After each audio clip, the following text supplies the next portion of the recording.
Hey, you guys, on this episode of Under the Hat, we are going to focus on what should be in your highlight reel if you are an oppo. So, Right side. Sammy, I think Alisha Mitha is just an awesome oppo. We've really enjoyed working with her.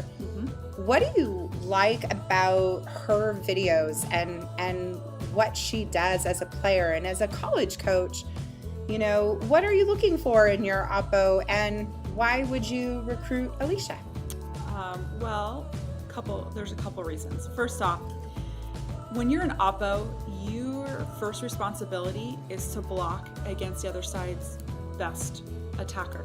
So you're more than likely blocking against that L1, that L2 on the other side. And that's one of the things that she does really well. She has a presence at the net, and she gets up, she gets those arms, she presses over the net and does a really, really good job of taking away space so that her back row defenders are in a better place on the floor to dig a ball, quite frankly. She brings a good energy to the court as well. That's one of my favorite things. I love to talk about celebrating. So when she blocks, you can see that in her video that she, gets those arms up in the air and really loves that. And you need to have that for sure. The other piece is that she's a versatile attacker on the right side. She has played all positions during her club career, but the oppo, the right side, is really her bread and butter in our opinion. But as offensively, she just isn't stagnant to just have to hit. She can go in front, she can run behind, she can go in behind the setter right away, run a quick that way, and that is fun to see that. And also in serve receive, she can be a 6 rotation right side. So that also gives her setter additional options to use her again from the left side of the court or the right side of the court as well. And she's able to go off 2 feet and she can go off 1 foot as well, which again adds to that versatility factor as an oppo. You guys, when you're sending film to college coaches, you want it to be really engaging so that college coaches will watch it. Sam is always known to say that in that 10 to 15 seconds, you really have to shine. Sam, when you, as a college coach, when you're looking for an opposite, what were things that were really important at, let's say, players that you were recruiting at Eastern Illinois or players at Mississippi State, like at every level in terms of Division I, Division II, Division III? Sure. What are you looking for as a college coach, and what do you think is really important that should be included in your highlight reel? Well, I think, again, the ability to terminate the ball and show that versatility piece, that you can go off 2 feet, that you can go off 1 foot, your ability to go in right behind the setter. If you are a 6 rotation oppo, even better. Where can you hit from all over the floor, including the back row as well? It's a great option, especially if you're playing right back defense, to be able to have that option.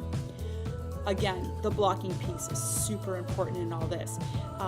That is, I have been blessed throughout the years of all the schools that I coached at that I had solid oppos, right sides, that honestly the first thing I was looking for was what did they do as blockers, and were they able to take away that court space from our back row defenders so that we were able to go dig transition to attack. That is very, very important, especially at the next level. No matter what division you're playing at or NAIA, that's really important to the coaches to see what you can bring from the blocking standpoint and being able, and especially if you're in a one-on-one situation where your middle doesn't always get there to close, what are you doing to take away that court space? Now, that's a training piece that'll definitely happen at the next level, but having good blocking intuition and being able to step into the court and drop those hands and take away some court space without necessarily having a coach have to tell you that all the time is going to go a long way. The other piece as an oppo that's really important is your off blocker defense. So being able to come off the net, being able to play those balls, put a good good dig ball to the middle of the floor is what I'm trying to say here. That's really, really important because a lot of oppos get caught in watching and not being prepared to play that ball. So that's important. And the transition piece as an oppo, if you're a lefty, it's your strong side. If you're a righty, it's difficult to be successful sometimes as an oppo. So your ability to transition, knowing that you're not going to get a great set, but your ability to give yourself plenty of room to approach so that you can hit different shots on the court will take you a long way. That's really, really important. I love to talk about when you terminate for a kill versus place for a kill. Well, in the opposite situation, there are times when you're going to really be in that placement for a kill, and getting your feet to the ball and being in that best position will help you be successful. We've done a lot of videos on video editing and what should go in and what shouldn't go in. We wouldn't be ourselves without sharing all the things that you shouldn't include. So, no slow motion. No eye of the tiger. No rap music. No music, no arrows. Fire, and no squiggly lines when you're blocking either. I've seen that. And again, coaches are trying to see how you go up to block, what do your feet look like, and if you're squiggling them out like on an Etch-a-Sketch, it doesn't work. You guys, one of the things that's cool about all the editing softwares is it allows you to do a lot of really unique things. I know because I play with editing software, I feel like on a daily basis. And what you can do and what you can put on social media is a lot different than what you should actually put in your highlight reel that you're sending to college coaches. So if you want to have fun with your videos, I would totally tell you to create all kinds of fun clips that you can post on Insta or your Snapchat.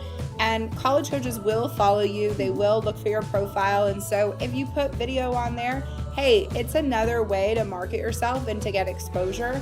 And that can be so helpful to gain exposure 365 days a year. So whether it's a quiet period or an evaluation period, really doesn't matter. If you're putting out content, college coaches can actually find you, and it's a really cool thing to do. So playing with the editing software and doing real cool stuff for your Instagram or for your other channels is one thing, but for your highlight reels that you're putting on YouTube or Huddle or whatever account you're using, the problem with putting in the arrows and the circles, all the other stuff that's out there, the real problem with that is that it impacts what college coaches can view. So like Sam said, they want to see your full approach. They want to see your ball control, your ability to pass. They want to see everything.